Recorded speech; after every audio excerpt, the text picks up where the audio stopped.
برادران محترم، ابھی وقت ہے کہ ہم ذرا دور اندیشی سے کام لیں اور اپنی گزری ہوئی زندگی کا جائزہ لیں،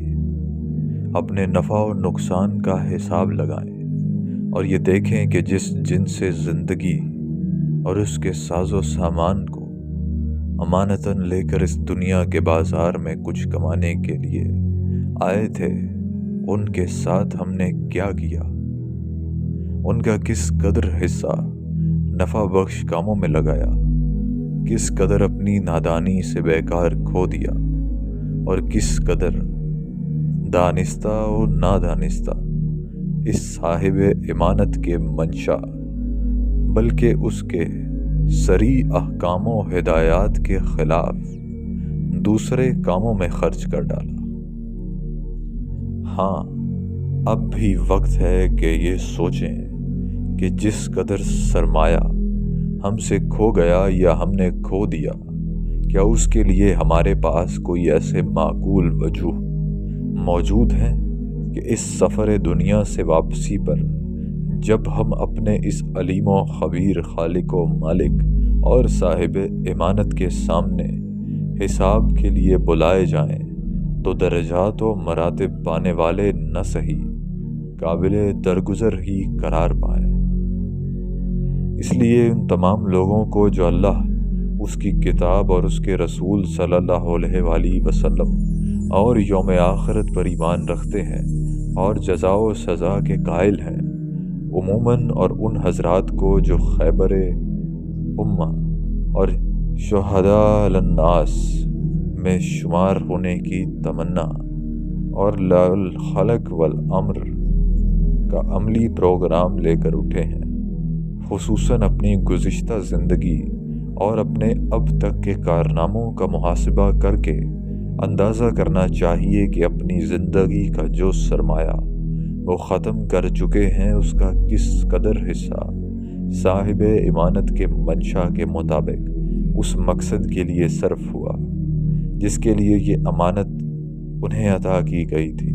اور اس کا کس قدر حصہ انہوں نے اپنی نادانی یا سرکشی سے اس کے منشا کے خلاف خرچ کر ڈالا ہے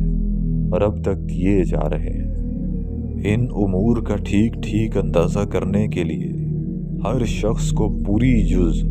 رسی کے ساتھ جائزہ لینا چاہیے کہ ہماری جسمانی و دماغی قوتیں اور قابلیتیں، ہماری انفرادی اور اجتماعی جدوجہد اور کوششیں، ہمارے کاروبار اور تجارتیں، ہماری محبتیں اور عداوتیں، ہمارے زیر تربیت آئندہ نسلیں، ہمارے مال و دولت اور جائیدادیں، مختصر یہ کہ زندگی کے وہ تمام ذرائع و وسائل جو اللہ تعالیٰ نے صرف اپنی عبادت و بندگی اور فریضہ خلافت کی انجام دہی کے لیے ہمیں عطا فرمائے تھے، اب تک کن کاموں اور کن مقاصد کے لیے صرف ہوتے رہے؟ کیا وہ تمام تر یا بیشتر نظام باطل کے قیام خدا سے بے نیاز و سرکش اقتدار کے استحکام اور خدا کی زمین پر فتنہ و فساد پھیلانے ہی کے لیے وقف رہے، یا ان کا کوئی حصہ خدا اور اس کے دین کے لیے بھی صرف ہوا؟ اور اگر کچھ صرف ہوا تو باطل نظام ہائے زندگی اور خود اپنے نفس کے لیے صرف ہونے والے حصے سے اس کا تناسب کیا ہے؟ اگر آخرت کی کچھ بھی فکر ہے تو ہمیں سنجیدگی سے حساب لگا کر دیکھنا چاہیے کہ ہماری جملہ مادی، جسمانی اور دماغی قوتیں اور قابلیتیں خدا سے بے نیازی و بغاوت پر مبنی نظام زندگی کے نظام کو خدا کی بندگی پر قائم اور دنیا کو اس کی نافرمانی اور شر و فساد سے پاک کرنے میں کتنا حصہ لیتی اور لے رہی ہیں؟ ہماری انفرادی اور اجتماعی کاوشیں کس حد تک مصنوعی اور خود ساختہ زندہ و مردہ خداؤں کی خدائی کو قائم کرنے اور برقرار رکھنے کے لیے وقف ہیں؟ کس حد تک اللہ کی حاکمیت اور اس کے مشروع نظام زندگی کے قیام کے لیے صرف ہو رہی ہیں؟ ہمارے کاروبار اور تجارتیں کہاں تک اللہ کے حدود حرام و حلال کے مطابق چل رہے ہیں